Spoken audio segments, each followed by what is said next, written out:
a pleasure to be here with my colleagues as we share more about our selection process and what it takes for us to identify an organization that's ready to scale and replicate in our respective cities. For myself in Greater Newark, one of our selections was Reading Partners. And when we looked at the challenges that we were having in the Greater Newark area, early literacy came up as a challenge over and over and over again. To address this particular challenge, we did a deep dive to get a good understanding of what was happening in the city of Newark from a number of different perspectives. Community members, people that worked in education, the superintendent, as well as people that worked for the Newark Board of Education. What we identified was that parents really want to be able to support their children, but don't always have the capacity to do so. So what we decided to do when we were looking, we'd select the Reading Partners because they really are intentional about providing this particular service to families where they provide high tutoring support. And also they have the ability to not just do that in the school system, but do it wherever students are so they can meet this need directly. So when I think about how are we identifying what organizations, I'm specifically looking for gaps within the gaps. There are a number of things wrong with early literacy in a Newark space, but specifically it was really access to the high dosage tutoring that could really make a difference in our community. I also wanted to bring in Reading Partners because they're not dependent on a particular ecosystem for support. They can get support from a number of organizations and particularly from community members. Anyone can be a reading partner. So we looked at the particular gaps and challenges. It was not dependent on a particular ecosystem of support, and community was able to get engaged. So when I'm thinking about the gaps within the gaps, it was really specific for us to select the organization that was able to fulfill them. Simone, I know you did something very similar with Food Connect. Can you share a little bit more about how you identified them? Yes. So Food Connect is an amazing organization that really sees themselves as a food logistics organization. And what we were seeing in the Twin Cities was just this really huge rise in visits to food shelves over the last few years. And as we started to listen and learn and talk to community members and residents and leaders about food insecurity in our community, what I really realized was we don't have a shortage of food. We have plenty of food to go around. The challenge was we had an issue with logistics. So what we weren't doing well as a community was getting food to the places it needed to go when it needed to be there, which meant families were in need of food on a constant and regular basis. What we also learned was that food shelves are often staffed by volunteers, and that isn't always the best infrastructure for long-term sustainability and getting food where it needs to go. And so Food Connect, as this amazing organization that really steps in, like I said, to help manage food logistics, was able to partner with us with Green Light Fund Twin Cities in Minneapolis and St. Paul to fill this unmet need that now is helping to close this gap in getting food to the places they need to go. And they really sit down with organizations and partners and across the community to say, what are your challenges? What are your needs? And how can we help you solve them? So, for example, during our discovery process and diligence process, we sat down with a local organization that was serving meals to young people during the summer. And they had a commitment to those families and those kids to get hot meals to them every day throughout their summer programs. But they couldn't get the meals delivered in a way that helped them stay hot during, they were being delivered, for example, at 2 p.m., but dinner wasn't served until 5. And so they would sit there and they didn't have any way to reheat or keep them warm. With Food Connect support, they are now able to find ways to get the food delivered on time and in a way that will help them remain hot for those kids who needed the food the most. And so it's been this amazing and transformative organization in our community. Yeah. And so it sounds like you started with this broader issue around food insecurity, and then through discovery and even into diligence, you peeled back those layers. It's reminds me of Fathers Uplift. I mean, Fathers Uplift is a mental health organization that we just brought to Cincinnati in 2024 and launched in 2025. And now they're, been here almost a year. But back in Discovery, we were talking about youth mental health. And it was really interesting. We had this, broad category, and through all of these conversations with selection advisory members and investors and ecosystem partners and other large grant giving organizations like Greater Cincinnati Foundation, Interact for Health. Like, they helped us peel back those layers to, like you said, Tish, like identify that gap within the gap. And then even, so we identified kind of early issues. Like, we knew we had a mental health clinician shortage for both youth and families. We also knew we needed more supports for adult mental health, for parental mental health, knowing that parental mental health for moms and dads and even caregivers like grandma and auntie, like that has a direct line of impact on the child mental health, especially in early years. So when we built our pipeline, we were like looking for organizations that could solve one of those issues. And it was through our diligence process and meeting all these organizations, they actually helped us understand the issue even at a deeper level. So when we met with Fathers Uplift, they shared that in their research around the country and their national fellowship that they found that BIPOC social work clinicians were only passing their licensure exam at like 40 to 50% the first time versus their white counterparts, it's like 80 to 90%. So they showed us there's this real achievement gap here that we could close and that Fathers Uplift had experience closing.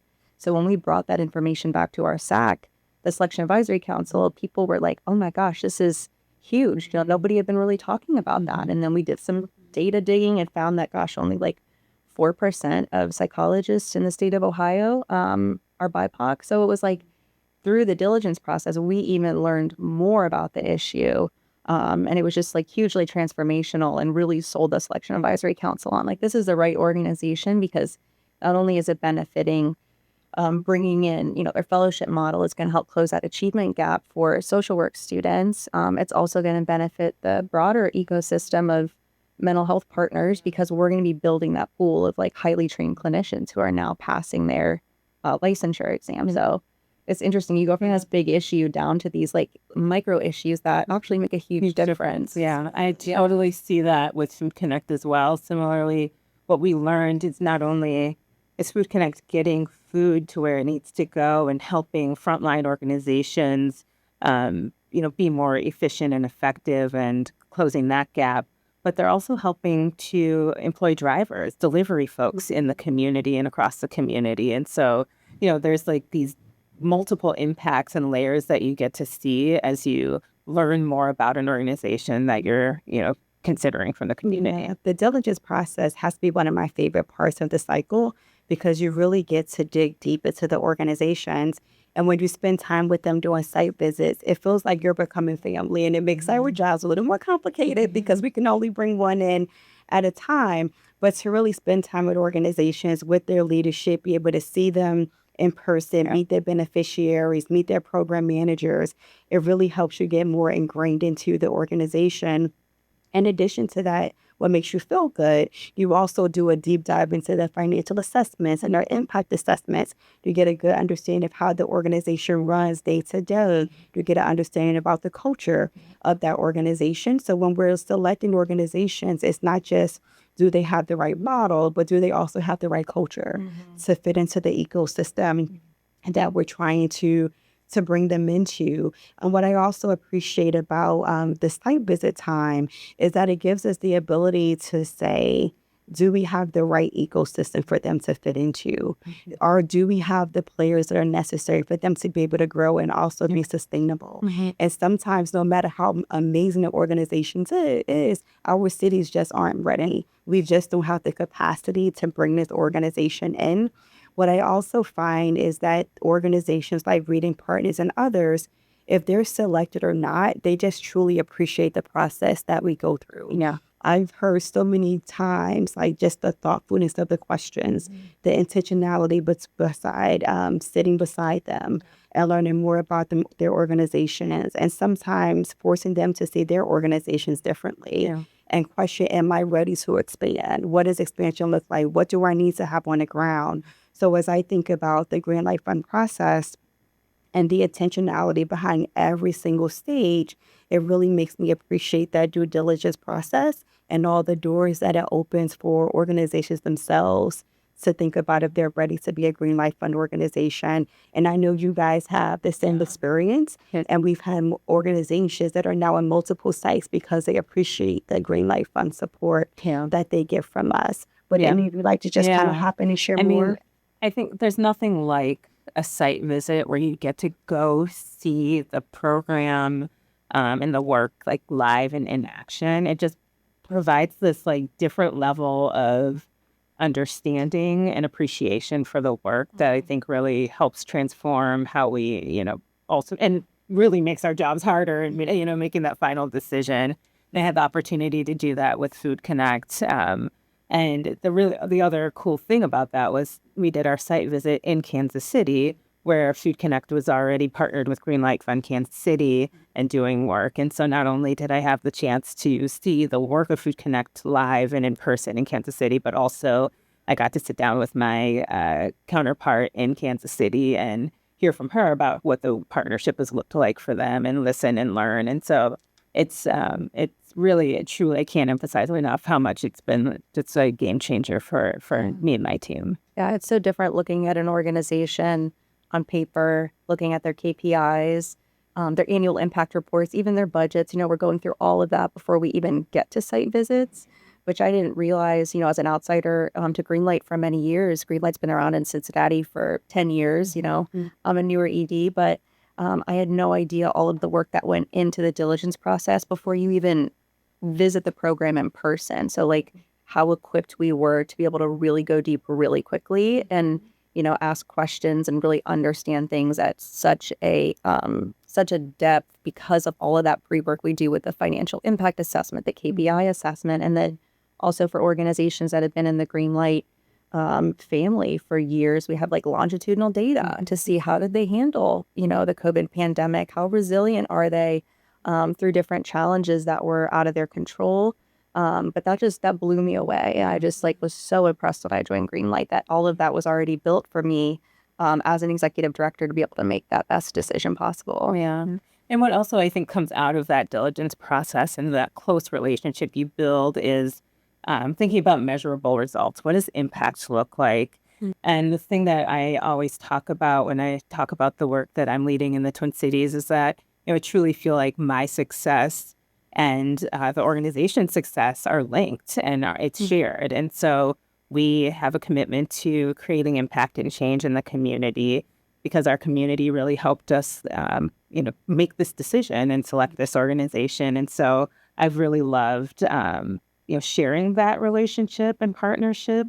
And it also, I think, helps us bring in other community partners who, want to see that work successful too, because they know that we've done our jobs to really build up this amazing local ecosystem that is, clearly a collaboration and a partnership to our work. I think that shared success speaks really deeply to the beyond the check supports we provide to these organizations.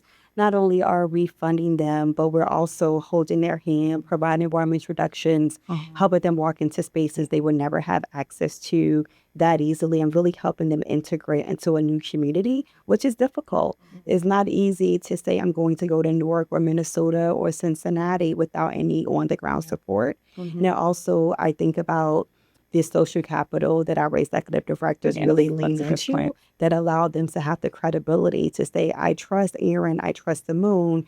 I know they will bring an organization into our city that will be beneficial for our residents. So I hear a lot from our organizations.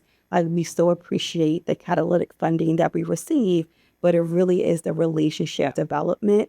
It really is the ability to walk into these particular relationships. When I think about reading partners, we're excited. We're about to launch their Reading at Home program in partnership with the city of Newark because they believe in the work that they're doing.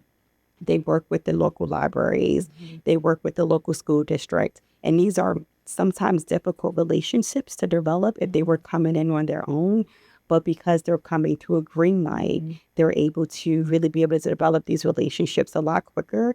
I forget who said, I think change happens at the speed of trust. And to be able to build those trust and relationships from the moment that they step into a city, I think is something that's totally invaluable for our organizations. Yeah. I mean, for Fathers Uplift, the relationship building started in the diligence process. That's right. And so by the time we get to that final selection, they're ready to go. And I think that's what makes us able to move a lot quicker than other organizations. Like we've solved problems very quickly within our process because the process itself facilitates really deep relationships. So, even a month after we made that final selection for Fathers Uplift, they came to the SAC meeting. At the end of that meeting, they had, 40 advocates across the city of Cincinnati at grassroots, grass tops, who were like all in, ready to go. Call me when you need connection. And so we were in January, we were doing this like tour of the city with Fathers Uplift, and they were meeting with juvenile court, and they were meeting with Hamilton County Jobs and Family Services. And people just kept saying like, okay, when are you starting? When are you starting? So then I could coach them. It's going to take a while to set up your, that sustainable revenue model that really sold us on Fathers Uplift, because they can bill commercial insurance, they can bill Medicaid, so that most of their funding is coming through that renewable resource and not through philanthropy. But while they're setting that up, like I can coach them on some non-billable services that they could do to start building those relationships. So when that licensure hit, they were able to like immediately take off. They had a list of dads who were already engaged in non-clinical services. But that all started in the diligence process, which I think a lot of people don't realize. Yeah, I mean, I think that's a really amazing point, and it makes me think about almost all of my portfolio organizations, but especially our first investment, Let Everyone Advance with Dignity, where during our diligence process, we started having conversations with the city of Minneapolis and talking about the work and talking about the program, and they came to the table as a public sector government funder and said, we want to help, we want to support this work. And that was before Greenlight said, yes, and this is our selection, before we took it to our final Selection Advisory Council meeting. Those partnerships were lined up. And now I think it also, that investment, that upfront from the city, really has laid this amazing pathway for the LEAD program to have this really amazingly diverse funding stream of, public sector and private and philanthropic dollars that is really well balanced and will now be very sustainable over the long term. Yeah. I feel like a lot of folks don't know that part of our diligence process as well is asking those organizations to look into the future and build out almost a strategic plan for what it would look like in their respective market in Cincinnati and Newark and the Twin Cities. And so it's like, there's no surprises. Like they've already built the plan. We've already lined up the partners. We're kind of waiting in the wings as we make that selection cycle. So it's a lot of coordination behind the scenes, I know, for me. So I'm sure it's the same for you. Yeah, absolutely. And that's why it takes us a year to do it, right? Yeah, because we want to make sure we're making the right selection and we're not making that selection by ourselves, but the way that we bring community into that conversation early, because it's not just the funders that need to buy in, but community members need to buy in. These are going to be the residents that are taking advantage of our programs and whose lives we are really and trying to change. So to have them a part of that process from beginning to end also makes our work different and unique. And really be able to live up to what we say is our motto of community-driven and philanthropy. So excited to be able to participate with them throughout the whole way. I will say we do have some audience questions. We are so excited you've been able to send some questions in and want to engage with us today. So my first question that I'm going to jump into is for Simone. What happens when everything looks good? We just gave everyone all the amazing things about our process, but we know that it doesn't always run as smoothly as we would like it to run. So what happens when a selection doesn't work out? Yeah, I can speak to this experience from speak to this question from personal experience. We in our community had identified the clear need for youth mental health programs to be offered for young people across Minneapolis and St. Paul, and we were super excited to find an amazing program and had been building those partnerships, having those community conversations, talking to the school district, talking to other partners, talking to other funding partners as well to make this program a reality. We went through our process, the full diligence process. Presented the work, this organization, to our Selection Advisory Council even. Everyone was in support and we were moving forward. But ultimately, we weren't able to find the partnerships to make sure that this program would be sustainable over the long time. And, I think, while it was disappointing, I think it's also exactly the way that the green light should work and our method works is that we will never force anything into a community. This is truly about what community wants and needs, and that the organization is the right thing at the right time. And that signal for me was this organization, while as amazing as they are, wasn't the right thing at the right time. And we really want to look for that intersection of readiness and opportunity for impact. And it just wasn't there at that time. And so we had to say, okay, this is not like a not right now thing, but not for lack of effort. So let's go. Well, next question I'm going to ask Erin, and that is, how do you work together as a network, and how does it benefit your site selection process? Yeah, that's a great question. I think a lot of our local folks in Cincinnati don't realize this phenomenal network around the country that we have access to, both as executive directors, but also as people who care deeply about the issues in our community and want to solve problems. And we work really closely across the network is the short answer. You guys, we meet all the time. We are constantly talking not only about what programs are in our pipeline, but I think more importantly, what are the emerging issues in each of our communities? And, it's really helpful to know that, gosh, Cincinnati isn't the only city struggling with affordable housing, but there's something really cool and innovative that Tish is doing in Newark around that I could think about for my next selection and watch her and learn from her and see how that innovative, I think it's Housing Connector, how that's rolling out. And I can pay attention to that so that when I get to my next selection and we're still talking about affordable housing, I have a solution and also some data and KPIs around kind of an emerging program that we might want to consider.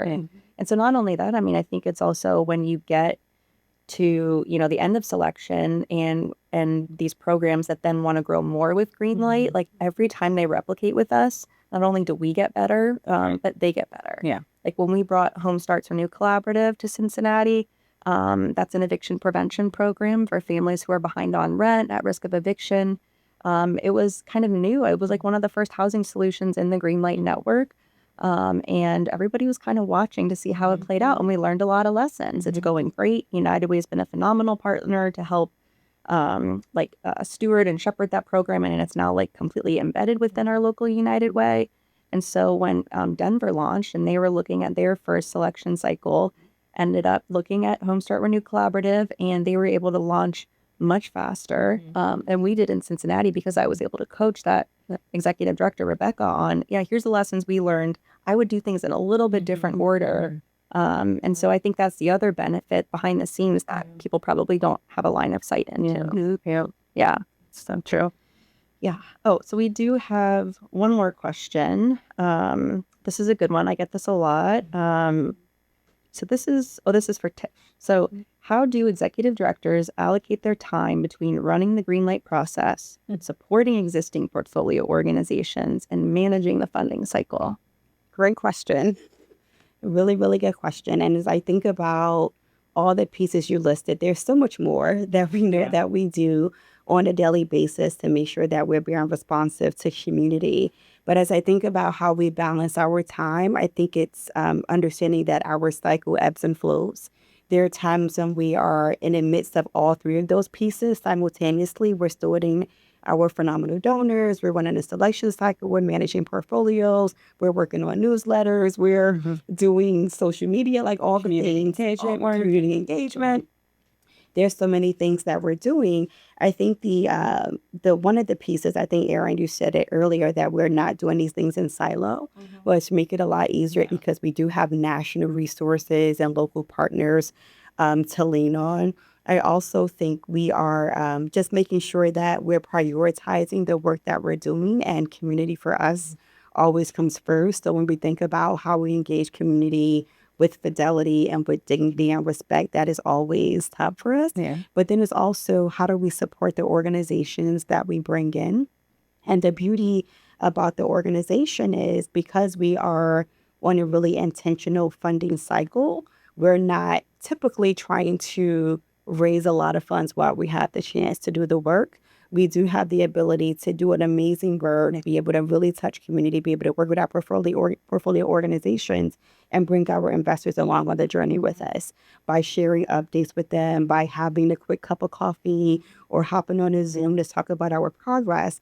And really, once they buy into the work that we're doing, it makes our job a little bit easier when it's time to, continue to engage them for continued support. So I do appreciate the thoughtfulness with our investors that are providing us with the space to really be able to do a deep dive into the work and learn all we need to learn and be able to support the organizations that we have supporting in our cities. We can know that we can continue this conversation. We could talk for hours. Talk for hours about this and really do a deep dive into the work that we're doing. We do appreciate the time that we have to share this space. I might never take it for granted the opportunity to work with both of you, but we are out of time. So thank you all for joining us. We really hope that you were able to gain a little more insight into the work that we lead in our respective cities at Greenlight Fund.